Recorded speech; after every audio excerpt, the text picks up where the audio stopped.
Em relação à diversificação, como que você enxerga hoje, no momento atual de juros, etc., uma diversificação legal entre fundo de papel, tijolo, enfim, os setores ali de fundos imobiliários?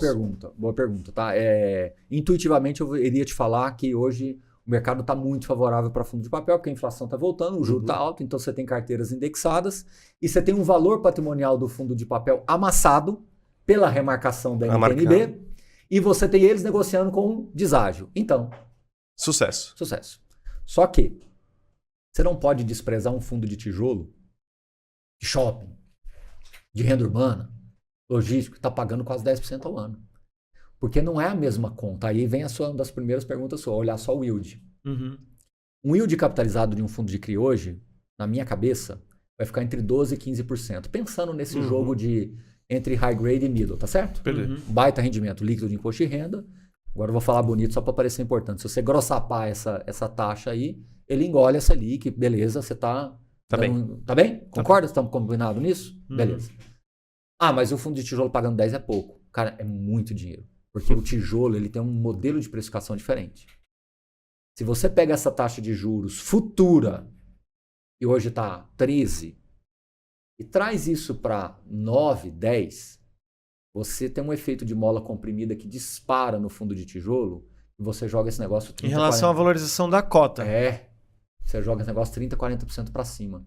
Entendeu? Então você tem fundos de logística que negociam com 15% de desconto no patrimonial, num patrimonial que está sendo calculado ainda ineficiente. Por quê? Agora o que eu vou falar é um pouco mais técnico. Tem valor patrimonial de alguns fundos que, na minha visão, está muito errado. Por quê? Está errado para baixo. Por quê? Porque quando você vai, como é um ativo financeiro, quando você vai fazer o cálculo do valor patrimonial, você usa uma taxa de desconto muito alta, porque o cenário está feio. Concorda com o meu raciocínio? Esquece isso. Vamos olhar para o mundo real. O custo da construção subiu 32% da pandemia para cá. Isso não apareceu ainda no valor patrimonial efetivamente. Como nós estamos num momento macro meio ruim, ainda você não conseguiu colocar tudo isso no aluguel do cara. Em algum momento isso tem que vai aparecer. Convergir, porque no mundo real tá assim.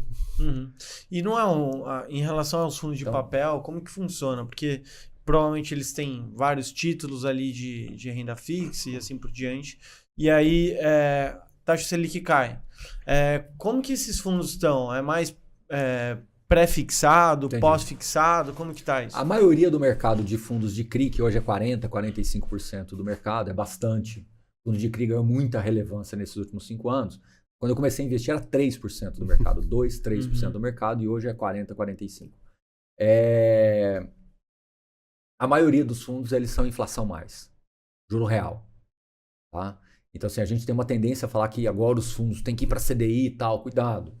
Porque, na verdade, as operações médias hoje é CDI mais 2, CDI mais 3. Você coloca os custos do fundo, CDI 1,5, CDI 2. Pô, é lindo, né? CDI a 13,75, você está ganhando 15, tranquilo. Mas se for voltar para 2, aí... Voltar para 2 eu não diria, mas a partir do momento que você traz isso para 7,5, 8, que é juro pra caramba ainda, você vai ter um 9, 9,5, tá bom também. Só que um fundo IPCA mais 7, 7,5, aí a brincadeira muda. Porque aí você está tendo um composto bem... mais sofisticado. Então, e a gente já fez esses estudos. Os fundos inflação mais, quando você pega um recorte temporal maior, eles conseguiram entregar um resultado acumulado maior do que o CDI mais.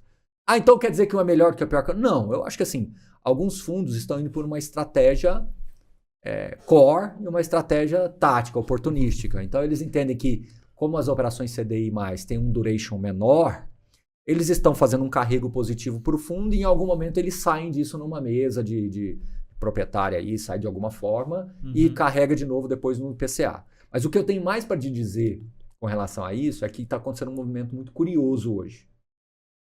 Nas condições hoje, eu estou falando de média de mercado, não é do fundo A ou B, tá?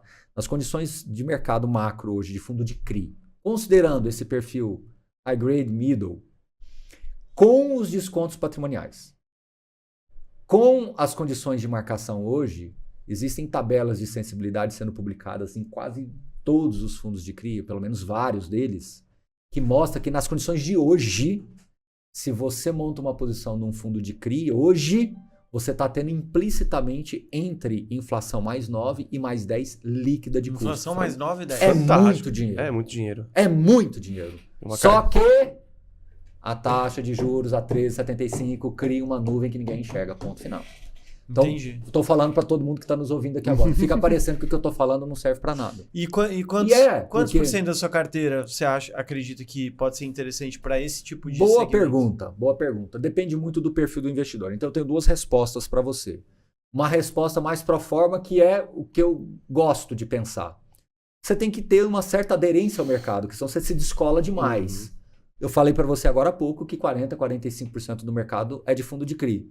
Então, o número que transite entre 35, 40, 45 é ótimo. Muito bom para fundo de CRI. Você monta uma carteirinha ali diversificada com, vamos falar, né, uma meia dúzia de fundo de CRI. Está muito bem feito, na minha visão. Até porque você tá tendo um carrego super positivo aqui.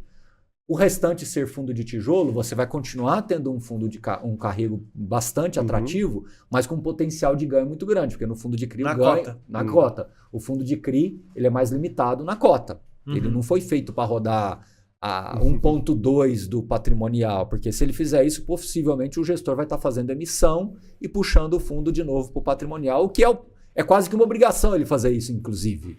Porque eu não vou deixar o meu assinante, o meu cliente comprar lá com ágil. Eu vou entregar para ele no patrimonial aqui, vou crescer o fundo. Sim. É quase que uma obrigação ele fazer isso, inclusive. Tá?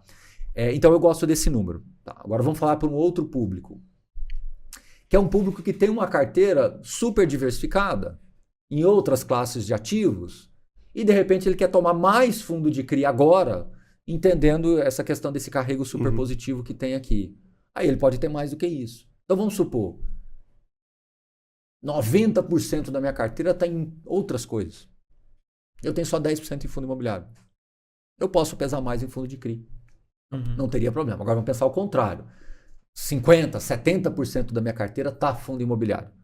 Aí eu tenho que balancear tomar um pouco mais cuidado para tijolo. Então por isso que eu falo que não tem resposta pronta. Se você não avalia um pouquinho assim, no detalhe que a é um segunda, perfil, terceira né? derivada do investidor, corre-se um risco de você querer generalizar. Todo paciente que chega lá para você mandar ele tomar paracetamol, não dá, né? Bezetacil. Bezetacil, exatamente. Então assim,